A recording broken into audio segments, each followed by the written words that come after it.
Asalaamu calaykum waraxmatullaahi wabarakaatu. Mid ka mid ah kiisaska ugu cakiran dalka Mareykanka gudihiisa ayaa dowladda dalkaasi iyo shacabkeedaba ku noqday hal xidhaale aan la furi karin, kaasi oo aan ilaa maanta loo haynin fasiraad cad, kaasi oo odhanaya xagee ka baxday Jennifer iyo yuu yahay shakhsiga sida nasiibka badan uga qarsoomay kamaradihii CCTV-ga ahayd ee ku xidhnaa dhismaha gaadhiga la dhigay. Fadlan haddaad nagu cusub tahay subscribe and like waa noo muhiim, waad mahadsan tahay. Aynu kasoo bilowno bilowga dhacdooyinka qisada. Jennifer Joyce Case waxay dhalatay May 20keedii sanadii 1981. Waa haweeney Mareykan ah oo kasoo jeeda Orlando, Florida, taasi oo la la'aa tan iyo January 23keedii sanadii 2006. Waxay kasoo baxday dugsiga sare ee Vivian Gaither ee Tampa, Florida. Sidoo kale waxay kasoo diyaarisay cilmiga dhaqaalaha jaamacadda Central Florida ee Orlando, waxayna ka qalin jabisay sanadii 2003. Markii cid ugu wardambeysay waxay maamulo maaliyadeed ka ahayd shirkadda saamiyada maalgashiga ee Central Florida. Ka hor intii aan la waayin waxay fasaxa weekendiga kula qaadatay saaxiibkeeda Santa Cruz US Virgin Islands, iyagoo ku soo noqday habeennimadii Axaddii gurigii saaxiibkeed. Halkaas ayay habeenkaas joogtay. Kadib subaxnimadii Isniintii January 23keedii 2006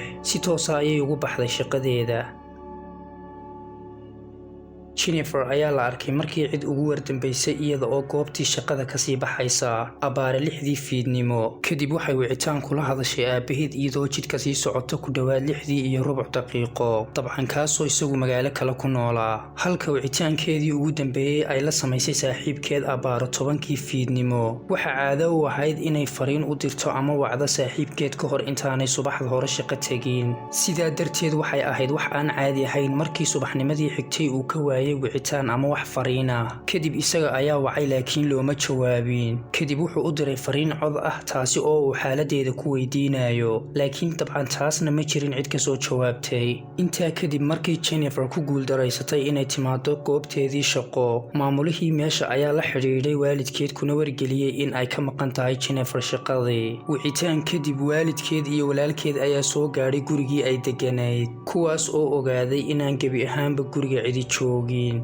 sidoo kalena uu maqan yahay gaadhigeedii. Intaas kadib waxay bilaabeen inay guriga gudaha u galaan, laakiin lamay kulmin dabcan wax khaldan. Gebi ahaanba gurigeeda wuxuu ahaa mid xasiloon. Sidoo kale waxay ugu tageen sariirteeda dusheeda tuwaalkeedii qubaysiga, dabcan kaas oo qoyanaa iyo dharkii ay iska bedeshay, taasi oo caddayn u ahayd inay shaqo isku diyaarisay subaxdaas. Kadib sugitaan waqti qaatay, Jennifer aabaheed ayaa ku wargeliyay booliska maqnaanshaha gabadhiisa. Intaas kadib goobta waxa soo gaadhay saaxiibkeed iyo asxaab kale oo dhanka shaqada ah, kadibna booliska. Kadib baadhitaan yar oo kooban, biliisku waxay sheegeen in laga yaabo inay si iskeed ah meel ugu baxday, halka waalidkeeduna ku andacoonayeen in aanay gabadhoodu si bilaa hordhaca meelna ugu dhaqaaqi karin. Kadib waxaa si toos ah u bilaabmay baadhitaanada. Intaasi kadib Khamiistii 26kii January 2006 8:10 daqiiqo waxaa laga soo wacay biliiska dhisme hal meel u jira gurigii Jennifer, halkaasi oo shakhsiga soo hadlayay uu sheegay in baarkinka gurigiisa hortiisa uu yaalo gaadhi noociisu yahay Chevrolet. Intaasi kadib biliiska ayaa soo gaadhay goobtii iyagoo baadhitaan ku bilaabay gaadhigii iyo goobtiiba.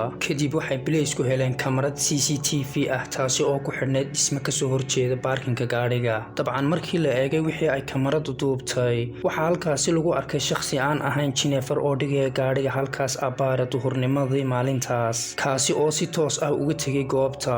Intaas kadib qoyskii iyo asxaabtii Jennifer qofna ma cabiri karin ama ma aqoonsan karin shakhsigaas, laakiin waxay arrintii sii murugtay markii tayada kamarada oo liidata iyo sawiradii ay kamaradu qabatay qofka gebi ahaanba wejigiisa ay qariyeen biro yaryar oo ku yaalay albaab halkaas ku yaalay. Kadib FBI-da ayaa lala kaashaday muuqaalka si ay u kala caddeeyaan jinsiga qofka iyo macluumaad intaas ka faahfaahsan, laakiin isku daygan ayaa gebi ahaanba fashil ku soo dhammaaday. Intaasi kadib NASA ayaa laga codsaday inay fiidiyowga kor qaadis ku sameeyaan si ugu yaraan qofka wejigiisa loo arko, taasi oo iyaduna fashil ku soo dhammaatay. Kadib baadhitaanadii gaadhiga iyo guriga ayaa lagu caddeeyay inaan midna laga qaadan shay qiimo leh, taasi oo kiiska ka fogeysay in loo tuhmo mid ku lug leh sababo dhaqaale. Kadib ayda waxbaadho ayaa loo dhigay carafta shakhsigii gaadhiga meesha dhigay, kaasi oo toos ugu soo hagay dhanka guriga baadhayaashii. Inkasta oo aanu shakhsigani guriga gelin, laakiinse waxaa la aaminsan yahay inuu wuxuun halkaas kusii iloobay markii hore. kadib baadhitaanadii gaadhiga lagu sameeyey waxaa la caddeeyey in laga tirtiray gebi ahaanba farihii laga tixraaci lahaa dembiilaha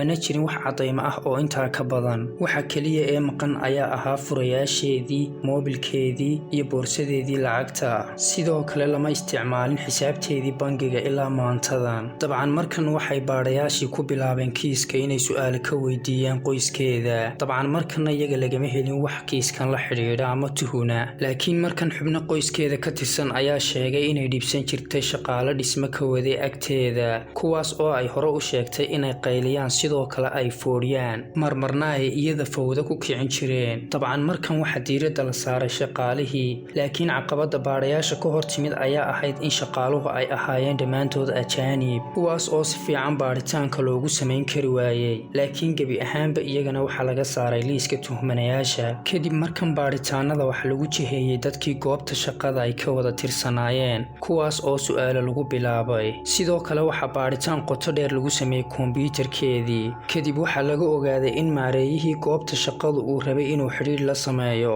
laakiin marnaba kamay ogolaan waayo waxay kasoo horjeeday xidhiidh goobta shaqada ah intaasi kadib baadhayaasha ayaa waraystay dhowr jeer ninkan laakiin dabcan waxaa laga saaray markii dambe liiska tuhmanayaasha baadhayaasha iyo saaxiibadii Jennifer iyo sidoo kale qoyskooda ayaa dhammaantood aaminsanaa inay noqotay dhibanaka ganacsiga dadka ah bishii May 2007 shirkadda Jennifer oo uu hogaaminayay David Siegel ayaa ballan qaaday $1 milyan oo abaalmarin ah taasi oo la siin doono cid kasta oo xog ku saabsan laakiin shardiga la hordhigay ayaa ahaa dabcan inay noolaato intaasi kadib warbaahinta heer gobol iyo midda heer qaran ayaa aad u qaadaa dhigtay kiiska laga bilaabo June 10keedii 2010kii FBI-da ayaa kiiska kala wareegtay waaxda booliska ee Orlando intaasi kadib baadhitaankii ugu dambeeyey ee Jennifer lagu raadinayo ayaa dhacay bishii February 2014 kaasi oo isna dabcan kusoo dhamaaday fashil taasi oo aan ilaa maanta dhab ahaantii la garanayn waxa ku dhacay Jennifer iyo halkay aadayba iyadoo sidoo kale kiiskani Mareykanka dhexdiisa ka noqday hal xidhaale aan cidi furi karin halkaasi ayuu ku eegyahay muuqaalkeena maanta fadlan haddaad nagu cusub tahay subscribe and like waa noo muhiim waad mahadsan tahay